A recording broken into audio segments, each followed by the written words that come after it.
Ladies and gentlemen, welcome into the one of the newer episodes of Crunch Time with Kruck. There's been so many I forgot about them. We're coming to you at night. It's June 5th at 10 p.m., so the facts will be accurate as of then.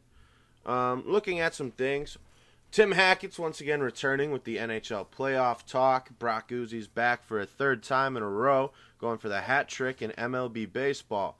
Papa Kruck switching up from old man in golf to young ladies in the college softball World Series. And then we got a new guy coming at you, my main man, Cory.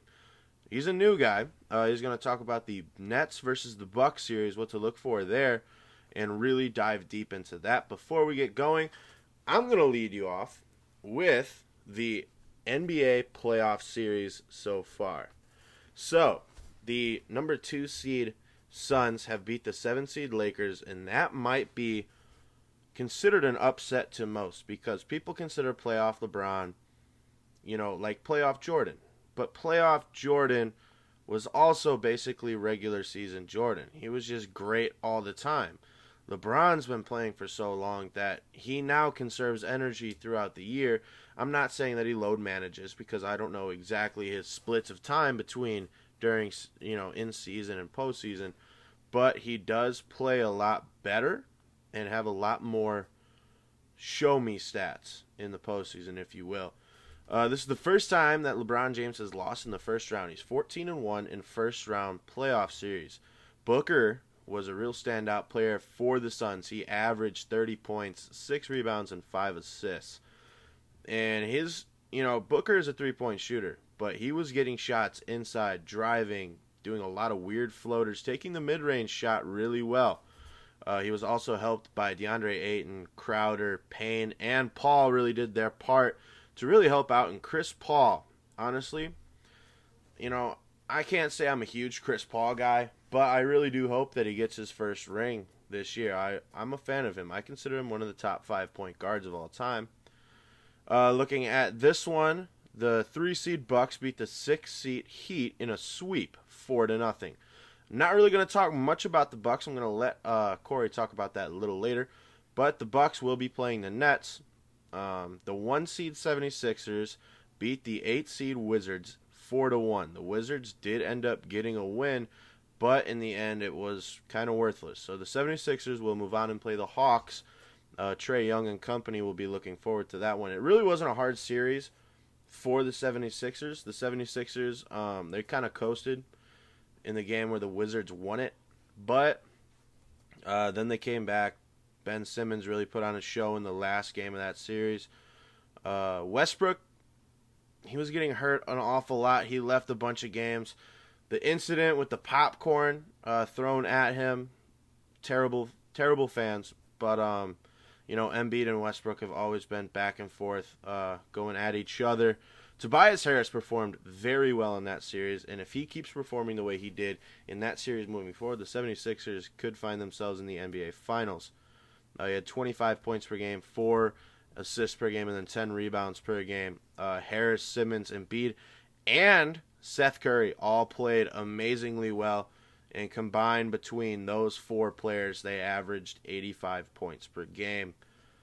Moving forward, the Hawks, who will be playing the 76ers, just beat the New York Knicks. And the Knicks lost 4-1 to the Hawks. They won 1 game, and they started chanting, "We want the Nets. Bring on the Nets." Personally, I'm glad they made the playoffs. There was that little Make-A-Wish kid who said all he wants, or maybe for Christmas, he said, all I want for Christmas is a New York Knicks win in the playoffs. He got that. Congratulations. You didn't get much else. The Knicks played very well through the regular season, but, as a team, they had very little playoff experience, and the playoff experience they did have was obviously not shared with the rest of the team. The Hawks will need more players to step up if they want a chance moving forward, because Trae Young can't carry the team. Trae Young did a very, very good job against this team, but they're going to need more players moving forward. The Jazz beat the Grizzlies, and the Jazz will play the winner of the Mavericks or Clippers. That will be a interesting series because I personally believe if the Mavericks win it, the Mavericks have the better chance of beating the Jazz than the Clippers do, because we all remember the Clippers purposefully tanked to not have to play the Lakers in that 2 seed. So they ended up falling all the way down to the 3 seed, which then fell down to the 4 seed. So the Jazz are personally the old school kind of basketball team. The big man, Rudy Gobert, he's down low. He's getting the rebounds. And then you really got 4 shooters on the outside. And they can all hit the mid-range. They can all hit the layups, dunks, three-pointers, and free throws consistently. This Jazz team is not a pretender. I don't care who you are. They have the stats to prove that they are a team to be feared. Nets versus Celtics. Nets, they won that one. Jason Tatum wasn't going to give up without a fight. Nets move forward to play the Bucks real quickly because my guy Cory is about to talk about that. The big three, Harden, Durant, and Irving, averaged a combined 75 points. After the loss, the Celtics are shaking up the front office and coaching staff. Danny Ainge is stepping down as GM. Brad Stevens is the new GM, and they're looking for a Celtic player to possibly be the new Celtic coach. Everybody's thinking about it. It's not going to be Kevin Garnett. He already turned down the job on Instagram. Not the Nets. Just talked about him. The Nuggets beat the Trailblazers. Jokic leads the team past Dame Time and the Blazers. The Nuggets will play the Suns. After the loss, Dame posted a cryptic Instagram post about returning. And throughout his time in Portland, he's really never been that, outgoing about, hey, we need more superstars. Hey, I don't want to be here. He's been a very chilled, laid-back guy. He embodies the shut up and play movement. He goes out there, he plays, he puts up huge points. He is an all-star. He's a generational talent, and he doesn't care. He posted this cryptic message, but I'd be honest, I don't think he's going anywhere. Not that he can't, but I don't think Portland's going to let him go, because Portland will basically be like, what do you want? Portland's going to treat Damian Lillard the same way Houston treated James Harden. But Damian Lillard is not going to leave Portland the way that James Harden left Houston. James Harden had everything he wanted served to him on a silver plate, and at the end of the day, he said, you know what? I don't want to be here anymore. I'm going to leave. Portland is going to serve Damian Lillard everything he wants, but Damian Lillard's not going to be the kind of person who's like, you know what, I want to leave. He's going to get what he wants, and if it doesn't work, he's going to retry it. He's basically going to GM and coach the team. So, honestly, he's a generational player. He's really good. The guy's shooting from 45 feet, out. You can't really say that he's not that good. But I think they should give him what he wants, and I don't think he's going to leave Portland, even after the message. So, the two teams I really didn't talk about, the Bucks and the Nets. I'm going to send it over to Cory. Cory, what do you got for us? Hey, Kruck. Thanks for having me on the show. My name is Cory Castaneda, and I'm here to talk about the Bucks versus Nets series. I think this series could go either way, as I don't think any team is going to blow the other team out or have a clean sweep in the series. I favor Brooklyn in the series because they have 3 All-Stars compared to the 1 All-Star that the Bucks have. The Bucks are ranked number 6 in defensive efficiency, so I think that might help slow down Brooklyn's offense as a whole, but they're ranked 28th in the league in opponent three-point efficiency. This can be costly, as Brooklyn nets about 14 threes a game, and they shoot around 42.6% from 3. This doesn't mean that the Nets will automatically win this series, though. Giannis averages around 16.9 points in the paint per game, and Brooklyn has an average ranking of 14th in the league in opponent points in the paint per game. Brooklyn playing average defense in the post against somebody who scores above average in the post isn't going to cut it in this series. I believe they're either going to have to step up the defense or count on hitting their shots consistently on offense in the series. The Bucks are 2-1 against Brooklyn this season, so I'd continue to do what I've been doing if I were them. I'd possibly even closely guard James Harden and try to cut off the passing lanes because that's where most of the Nets offense starts from. Much of the series might be about the Bucks trying to resist sending help versus the big three and staying to their defensive principles. There's only so much you can do, as Kyrie Irving can hit crazy layups with multiple people on him. Kevin Durant can hit pull-up threes from anywhere on the court even if you switch during screens. and Harden can do great in isolation. One of the ideas I stole from Matt Moore is he said the Nets do as good of a job as anyone finding and exploiting the mismatch. If the Bucks can keep Brooklyn at bay, they'll have to do that by cutting off the other Nets players and stopping them from having big games. If I were the Nets, I would play exactly how they played against the Celtics and also have some increased ball movement. I'd also try to get Joe Harris going from 3. The statistics for the Nets' big 3 may be a little off because they haven't played that many games together or had many games healthy. They have played better when Joe Harris is on the floor, regardless of what combination of players they have, because Joe Harris is an elite shooter in my opinion. The Nets have an all-time great offense, but they've been far less dynamic defensively.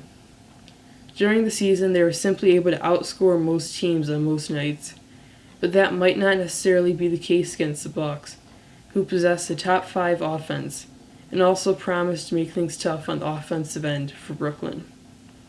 During the regular season, Brooklyn had the league's 22nd best defense.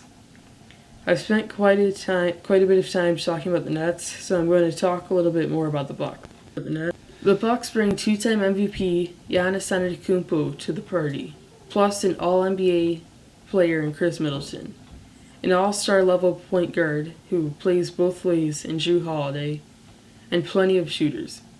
Slowing Antetokounmpo is going to be a problem for Brooklyn, and could swing the series because Brooklyn doesn't have many people that can match up against him. Kevin Durant is the team's best defender and has the length and athleticism, but Antetokounmpo would both overpower KD and get him in foul trouble. That would not be a good idea. Nicholas Claxton would get overwhelmed physically. Blake Griffin would get backed down and thrown around trying to stop Giannis, who was 2 inches on him. The best they can do is put him in zones of lower efficiency. It will definitely be an interesting series. The Nets are basically trying to prove that if you throw a bunch of stars together, you can win the title. And the Bucks are trying to prove that they deserve to be there and overcome their past failures. Those are just some of my thoughts on this series, but it could change in an instant given the level of talent in this series. I think it might even be more interesting to watch this series than the finals, given the stars in this matchup. Much, Cory, for that great insight. Moving forward, we got more basketball still on deck. The Duke head coach, Coach K, is retiring after 46 years of coaching. After this year, he's not retiring as of now. Retiring next year. Sorry about that. He's coached 26 All-Americans, from Zion Williamson to Grant Hill. It's a long time to be coaching. Just looking at those 2 players. He's have a career 1,531 games coached, and he has won 1,170 of those games. That makes a winning percentage of 76.5%. He's been ACC Coach of the Year 4 times. He's been Basketball Times Coach of the Year 3 times, and then Naismith Coach of the Year 4 times as well. His successor will be John Sewer. Honestly, looking at it from a Duke standpoint, this might be a good thing because coaches often make other coaches better. Looking at Dean Smith's assistant coaches, one of them goes by the name of Roy Williams. Roy Williams did leave, however. He did leave UNC to go and head coach at KU, then did come back to UNC, and he's still one of the greatest college basketball coaches of all time. But yeah, he did leave. He's back. But, Dean Smith, he's really good. Coach K, he's really good. And I would personally put them on the same level. But John Sewer, Roy Williams, they're not on the same level yet. Roy Williams is close to a Dean Smith. He's close to a Coach K. Only time will tell. John Sewer, best of luck to you. I mean, Duke's a great place. Duke's still looking for its first NBA MVP in a long time. So hopefully you can get one of those going. But we're going to talk about softball. One of the biggest softball fans that I've ever met is my own father. So Papa Kruck, take it away. What do you got for us? Hey, thanks again, Jacob, for the invitation. Papa Kruck coming to you from the lovely confines of my back patio. It's a beautiful day here in northern Illinois, about 91 degrees out. And I'll tell you, it may be 91 degrees out, but there's one little phrase that sends shivers down my spine. College Softball World Series. My favorite 10 days of the year. Starting out, we got a great story with James Madison University, just north of Charlottesville, Virginia. Small little D1. Gets into the College World Series, and knocks off number 1 Oklahoma 4-3 in extra innings. Unbelievable. Odyssey Alexander. Little pitcher, phenomenal. Just goes out there and throws. Now you're talking about a team of nobodies or not yet heard of people. They have a 4'10" third baseman, Lindsay Meeks. 4 foot 10 inches tall, and she is the spark plug of that team. Whenever there's any bit of controversy, whatever, she's the first one out there talking to the pitcher, calming her down.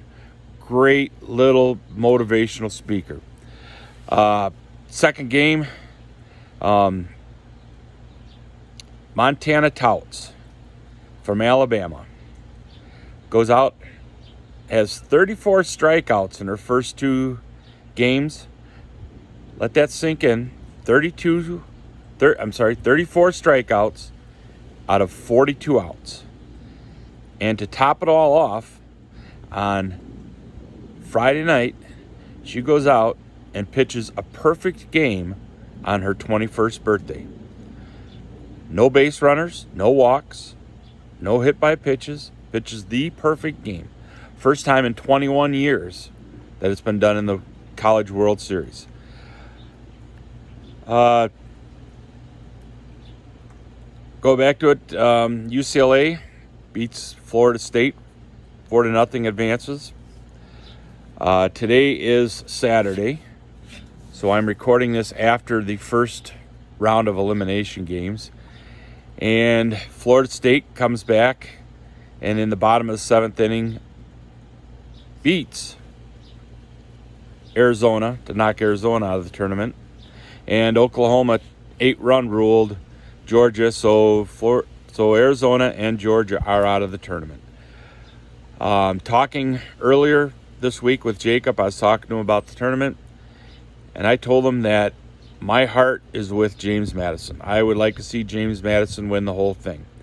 But being a wise man, I do know that magic only goes so far.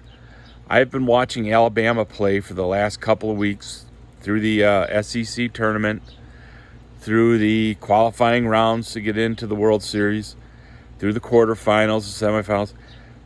They are good. That's all I can say. They are good. Florida State, I know, advances. Florida State will play Alabama on Sunday. I do have to say this.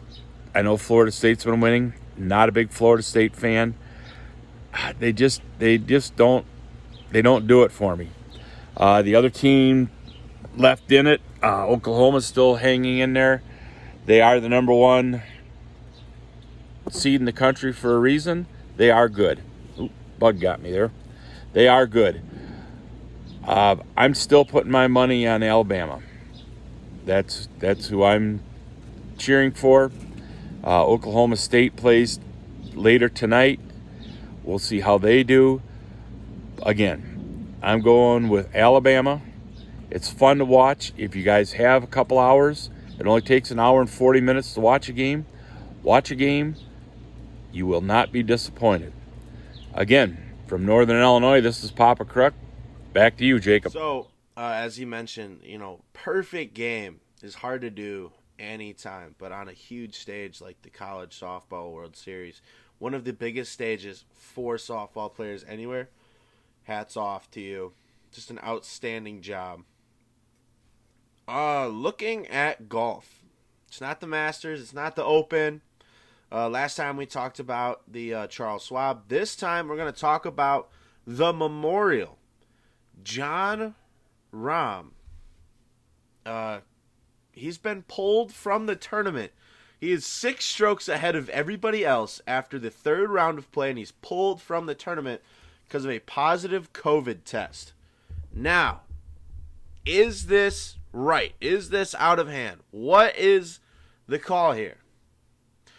Personally, I think this is bad on the tournament. I think it's bad on whoever runs the tournament, whoever's in charge of it, because this is a guy who's winning. I hate to use a Chris Collinsworth, this is a guy, but this is a guy who's winning by 6 strokes, and you're going to pull him because he tested positive for COVID after the 3rd round, which, for those who don't know, is generally the 3rd day. So he's been intermingling with all these people, and he possibly has COVID. It may be a false negative, but he might have COVID, and they're going to pull him after 3 days. Let him go out there for the 4th day. He's already been intermingling with everybody for 3 days. More about the Memorial. Bryson DeChambeau says him and Brooke Koepka, the feud from the PGA Tour, continued a little bit into this week, but they say it's over. Koepka, let me double check on this before I tell you guys something wrong. DeChambeau had fans removed from the golf course for hazing, which fans in all sports have been absolutely out of control lately. From NBA throwing popcorn, spitting, cussing out people's parents, all over, to baseball having fights in the stands, whether it's the weird fight where it's White Sox versus White Sox, to any other fight where it's, 2 different teams, to now this in golf.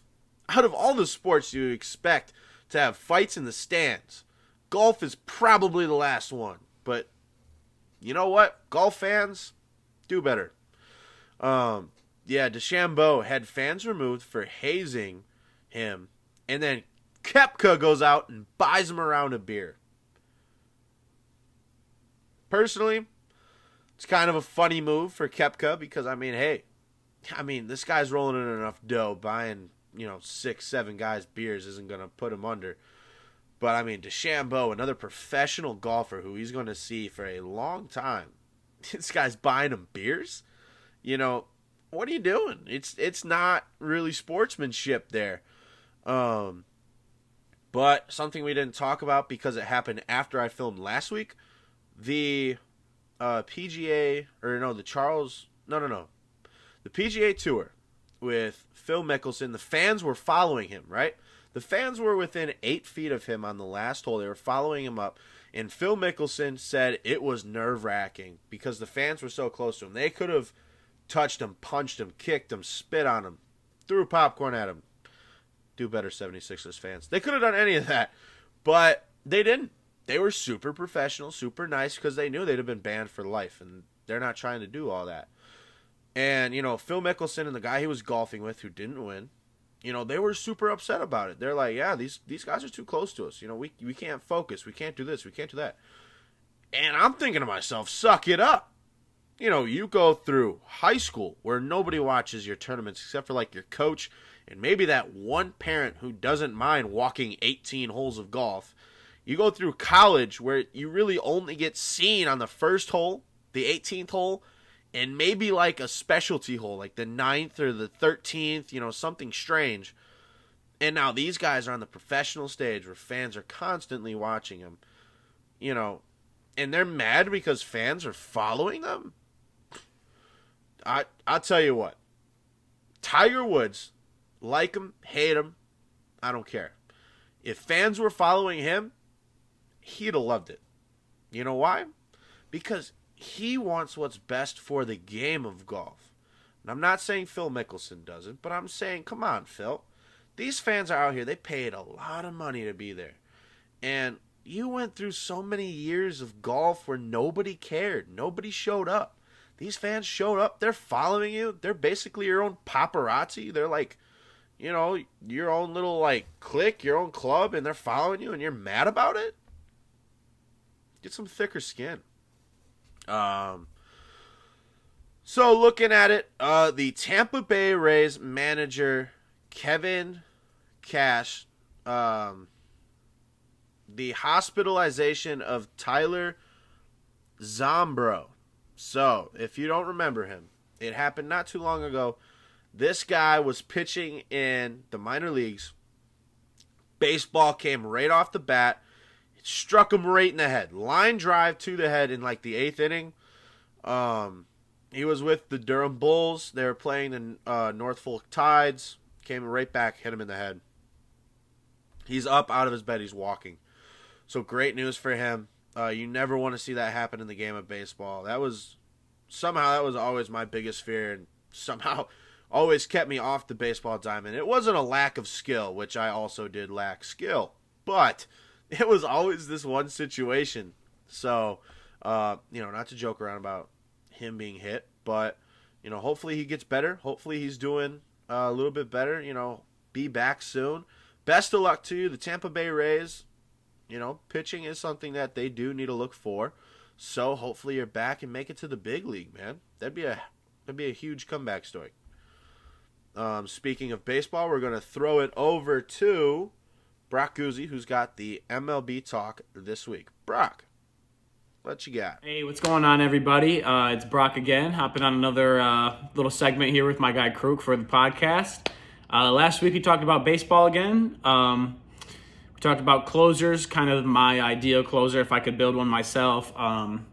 Some of the what closers are doing nowadays, what's been changing in the closer position. Today we're going to stick with pitching again, kind of more of a recent update and stuff that's happening in the game now. This is not focusing on no certain pitcher, but there's been a lot of backlash in the game and a lot of heat coming from fans specifically, and some hitters and some pitchers and even some catchers in the league, that there's a big problem with foreign substance that pitchers are using. Foreign substance is not allowed. It's illegal in Major League Baseball. Foreign substance, if you don't know what it is, it can be anything, really anything that's applied to the ball by a pitcher that's sticky. Pine tar is usually the most common, but of late there's been a lot of transformation with the foreign substances and what it actually does to the ball and how it's made. So it's no secret of late that strikeouts and home runs have been what's been happening around Major League Baseball. Strikeouts, home runs, and walks. And one of the major reasons for that is the velocity coming from the pitchers and the spin that pitchers are creating. Baseball is a long game. It's been around a long time. It's withstood the test of time, but there's also still a lot of new information coming out, and one of that is spin rate for pitchers. Spin rate, to sum it up, obviously, it's measured in RPMs, revolutions per minute, so pretty much just how many times it'll spin end over end. And generally, the more RPMs, the harder it is to hit as a hitter, and the more velocity is generated. And it'll get more of a fastball, per se. We'll get a lot more of a rising action than it will just coming in straight. It'll come in at more of an upward angle from the optics. That you might be asking why that's a big deal, but when a pitcher can add that RPM to his curveball too, jump it up an extra however many RPMs he wants to, that can really be a sticky situation, no pun intended. But so what some of these pitchers are doing is so obvious, and Mike Shildt, the Cardinals manager, has come out recently because his pitcher is about the only pitcher that has been called out for it this year in the actual game. There's been a lot of fans on social media who have seen pitchers that are going to their glove or going to their belt or even going to their hat to grip the ball with some stuff. But Mike Shildt, his closer Giovanni Gallegos, he came in the game and he had a little looked like a little substance on his hat. But before he even threw a ball, the umpires came out and they confiscated his hat, told him to put on a new hat. He didn't get kicked out of the game, which is usually the protocol. But Mike Shildt was still not too happy, for the reason being that in his post-game interview, he was talking about how this is happening all throughout Major League Baseball, and he's not the right guy to be singling out, because what he claims to have been using is sunscreen and rosin. Which rosin, if you're not sure what rosin is, it's just a little white bag that every pitcher can use that's on the back of the mound. It's just a little white chalky substance that you can put on. It usually dries out your hands. That's what the universal grip is, grip substance that's used in baseball. And then what pitchers will do, though, baseball's playing in the summer, so they got a lot of sunscreen. And it's generally known in the pitching world that sunscreen and rosin mixed together can be extremely sticky, which is kind of a big gray area. And Trevor Bauer, the pitcher for the Dodgers, talked about it a few years ago. How sticky that stuff is, and how pitchers such as Garrett Cole, who is his former college teammate, they're big rivals. And he got traded over to the Astros from the Pirates, and all of a sudden he turned into this world-class pitcher. And Trevor Bauer figured out the reason why might be because of the substances that he was using, and the progressment of what substances are being used. Because sunscreen and rosin is generally accepted. It's kind of baseball's little dirty secret, is that hitters don't really mind about the sunscreen and rosin just because they feel it's more of just so they don't get hit. But what's being used today is being real obvious. It's it's more concocted substances.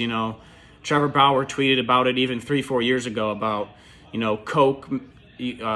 Coca-Cola melted with rosin and pine tar, melted together, and that's a real sticky substance that you put on the inside of your glove, tap it, and it can increase a fastball 500 RPMs, which Trevor Bauer claims is the only way to do that overnight is with foreign substance. And he also claims that foreign substance is more of a help than steroids for pitchers.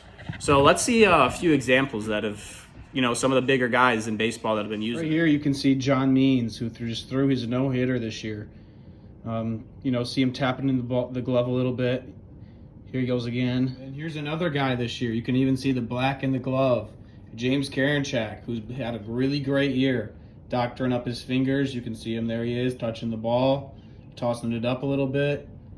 This is not good for the game, and it needs to be fixed, because from a pure entertainment standpoint, it's not fun to watch either. So that's great insight as always, Goozy. I love hearing from you.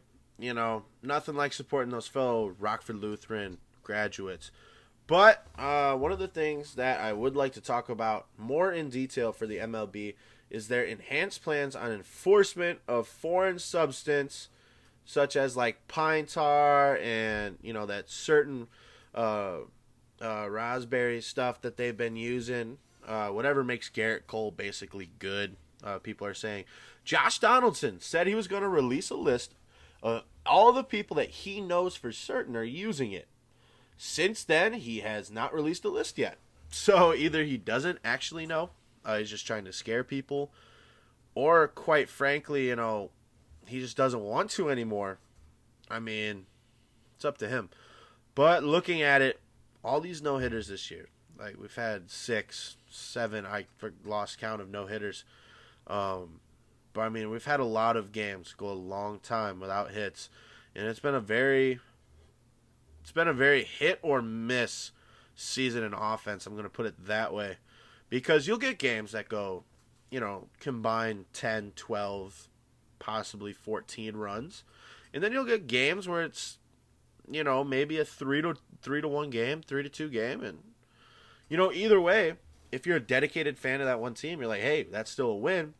But if you're just a baseball fan in general and you really don't care, that's not super exciting for you unless you're a traditionalist.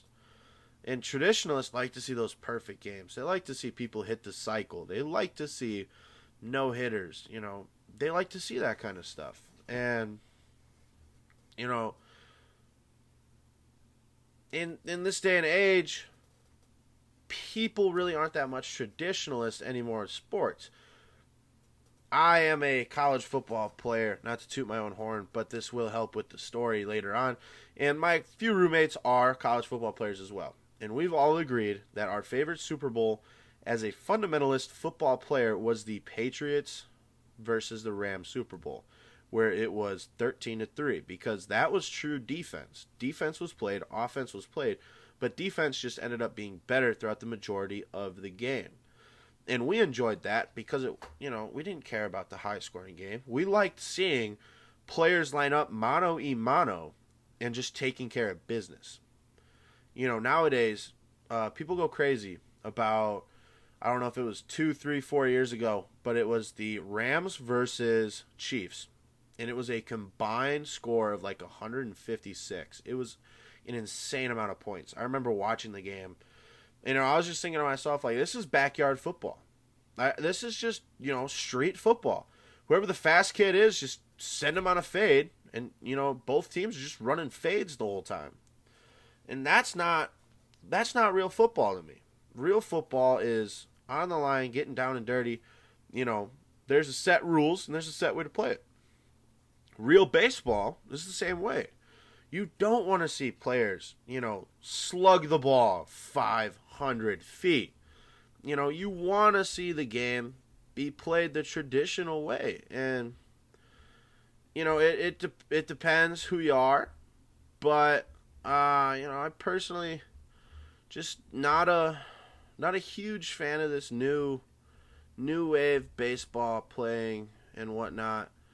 I'm more of a traditionalist, the low score, great pitchers duel. And since I brought up the no-hitters, like, look at how many games of going into 8 innings without giving up a hit, 8 innings, 7 innings without giving up a hit, 6 innings without giving up a hit. That's still a long time. Nolan Ryan holds the record for most one-hit games. And that's something that'll probably never be taken away because of how long he played for. But, I mean, one-hit games are not as amazing as perfect games or no-hitters, but that's still a hard feat to do. So pitchers using the illegal substances, honestly, it takes away from the respect of the game. Everybody hates those players who use the cork bats, who use the steroids, Barry Bonds, Sammy Sosa, Mark McGwire, all those guys who use cork bats. I'll even throw them out there. Ryan Braun. The few times that he used it, as a Brewer fan, the few times he used it, that's just wrong. It's taking away the respect of the game. Did it bring back the game? I personally believe it did. I love watching ESPN 30 for 30s. It's a sports movie, which combined my two favorite things, sports and sitting on a couch for about 3 hours. I was watching this Long Gone Summer, the show. It was basically talking about the summer that Mark McGwire, Sammy Sosa, and for a time, Ken Griffey Jr. were all in the home run race. And these guys were hitting absolute nukes. And, people wanted to see that. People wanted to see these huge offensive games. And it brought back baseball. So when I was talking earlier, I personally like the low-scoring games. It's because I'm a traditionalist. People nowadays, they like the new wave. They like the long gone summer kind of baseball. They like the long bombs. The Cove shots if you're a Giants fan. Or, the Rocky Mountain hits if you're a Rockies fan. The Brewers, they like to see Bernie go down the slide. They like to see it go over the ivy. They like to see it go over the green monster. That's about all of them that I got. So, they like to see that kind of stuff. And, that's new wave. That's new stuff that people like to see. So, that was really shunned upon when they discovered they were using steroids, corked bats, all that stuff. And they kind of put a stop to it. Now you have to be a lot more sneakier to do it. But, whatever. The Astros stealing signs. That's a huge no-no, bro. Everybody's mad about that still. And, I mean, if I'm an Astros player, I'm wearing extra padding up to the plate because you're going to get hit at least once a week. So, and that cheating is still pretty recent. The scar's still open on that one. So that's something you got to be on the lookout for. I mean, the White Sox cheated. They stole signs back in the day, but they were just so bad that it didn't really make a difference. The Cubs, with their old school scoreboard, have been known for stealing signs because, when you're that old school scoreboard, you're constantly got people up there, and there's a guy out there with a camera and binoculars. All he's got to do is call down and be like, hey, this is the sign, and you got to somehow find a way to get it to the players. Now, I'm not saying that the Cubs do steal signs. I have been told that they do, but I will not take that standpoint that they do. But, whether it's stealing signs, corked bats, steroids, pine tar, whatever you want to use, it's taking away the respect of the game. It truly is, and it's sad because it's a beautiful game. It's America's sport. So that's something you really got to be on the lookout for. While we got this time, before we run out, we're going to send it down to Kansas City once again for Tim Hackett with more NHL talk. Tim, take it away. What's up? Hey, Kruck, it's Tim Hackett back in Kansas City. Thanks so much for having me on. We're about midway through round 2 of the 2021 Stanley Cup playoffs, but we got to talk about round 1 first. The upset of these playoffs, no question about it. Montreal over Toronto in 7 games. Toronto went up 3-1 in the series. Montreal rattles off the last 3 games to win it in 7. And I'm stunned that this happened, but knowing the history of the Toronto Maple Leafs, I'm really not. And in our last in-person show last season, I said Toronto was going to have an easy matchup in the first round. They're a better team than any team they were likely to play in the first round. But I said something like, don't underestimate Toronto's inability to close a series out. And that happened again here in 2021. And Toronto's last playoff series win came in 2004. But it's not like they haven't had opportunities to win playoff series since then. They have had 8 games. They've played in 8 games since then in which they could have won a series, including a handful of Game 7s, 3 against Boston, and this one here against Montreal. So they have had opportunities to win series, but through multiple head coaches, through a lot of different starting goaltenders, and a couple of different playing styles, Toronto has never been able to close out a series. That happened for them again here in the first round. Austin Matthews and Mitch Marner, I said this last week on the show, they needed to score more. They did not. They scored 1 goal through 5 games. I said those two needed to score more if Toronto wanted to win the series. They did not score. They combined for 1 goal through 7 games. A huge reason, the biggest reason why Toronto was not able to win that series. Montreal moves on to round 2, and look at them now. They win their first 2 games against Winnipeg, the other upstart team for the first round, after they swept the vaunted Edmonton Oilers in the first round, held their offense in check. But Montreal has now won 5 straight games, and they lead the best of 7 against Winnipeg 2-0 with Game 3 coming up on Sunday. The Montreal defense and their goaltending and Carey Price has been tremendous this whole postseason, especially recently. The Winnipeg offense looks in shambles right now because of Mark Scheifele, their top center. He's been suspended. At the end of Game 1, he hit Jake Evans into the boards. He got a 4-game suspension for that. Game 2 was the first of those 4 games. And the offense has looked out of sync so far without him. But that is why Winnipeg picked up Pierre-Luc Dubois at the trade deadline from the Columbus Blue Jackets. He was a number 1 center there, filled in as the number 2 center in Winnipeg behind Scheifele, who I think is an excellent player. But this is what Dubois is supposed to be able to do. He can win faceoffs, he can play on the top line, he can score, he can play defense, he can check. He has not done a whole lot of that with Winnipeg so far. So far, that has not been a great trade, but this is the opportunity for him to make good on that investment and fill in for Scheifele. If he cannot, Montreal is probably going to win this series, which is crazy to believe. They will be one of the final 4 teams left standing, but it is entirely possible at this point. Elsewhere in the second round, a really good series so far as we expected. Boston against the Islanders, after I thought the Bruins had possibly their best game, but certainly their best period of the postseason. In the third period against the Islanders in Game 1 last week, it's been a really good series so far. The Islanders win in overtime in Game 2. The Bruins win in overtime in Game 3. And the Islanders then won Game 4 4-1, but 2 of those goals were in empty nets. So it has really been a tight series so far. The goaltending has been excellent. Barry Trotz went to Semyon Varlamov as his goaltender after Game 1. I didn't even think Ilya Sorokin was that bad in Game 1, but they went to Varlamov, a guy who the Bruins used to see a lot when he was the goaltender for the Washington Capitals, and he has been fantastic so far. It's been a great move, and he has helped the Islanders tie the series up. I have to say, Tuukka Rask, the Boston goaltender, has just been tremendous this postseason. He has his share of dissidence in Boston, and I can't explain why. He is objectively one of the best goaltenders in the league, and has been for his whole career, but there have been a large vocal section of fans who do not support him, and if this postseason doesn't shut them up, then nothing will. He has been tremendous. It's just the best of 3-game series now, tied at 2, and Boston has home ice advantage Bruins in that regard, and I would not be surprised if this series goes 7. The other series in the so-called Eastern Conference, what used to be the Eastern Conference, now the Central Division, Carolina against Tampa Bay. An absolutely epic Game 4. Those two teams combined for 6 goals in just the second period. Tampa wins it 6-4, the biggest offensive explosion of that series. Both of the first 2 games were 2-1. Tampa wins. Just by contrast, for 3 straight 1-goal wins, but Tampa, erupts offensively in Game 4. They now lead the series 3-1. Rod Brendamore's team is up against the wall, playing back at home in Raleigh on Tuesday evening, needing a win to keep their postseason alive. The defending champs 1 win away from getting back to the Final Four. It would not surprise me if Brindamore goes back to Alex Nedeljkovic in goal, the guy who got them through their first-round series against Nashville. I thought Peter Mrazek was okay in Game 4. He was not the reason they lost, but he did give up 6. Tough to rebound for that, so my guess is you go back to the rookie who's helped you get here.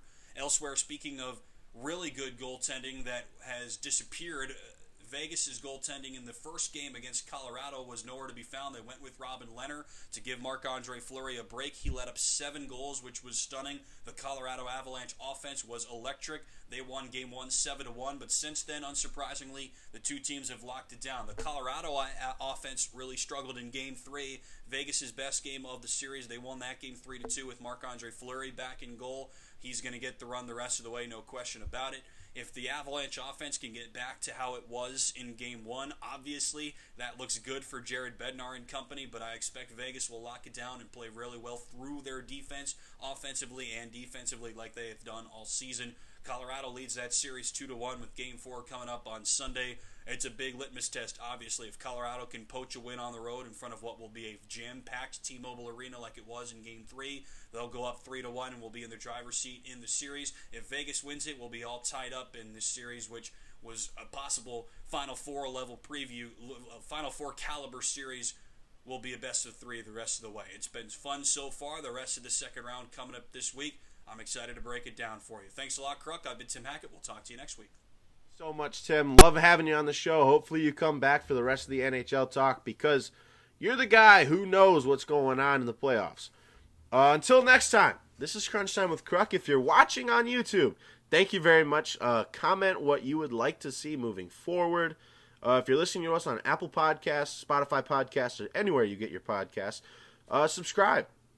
Drop a couple stars. If you drop 1 or 2 stars, I'd like to hear a comment and hear, more about it. If you drop 3, 4, or 5 stars, leave a comment. I'd love to hear about it.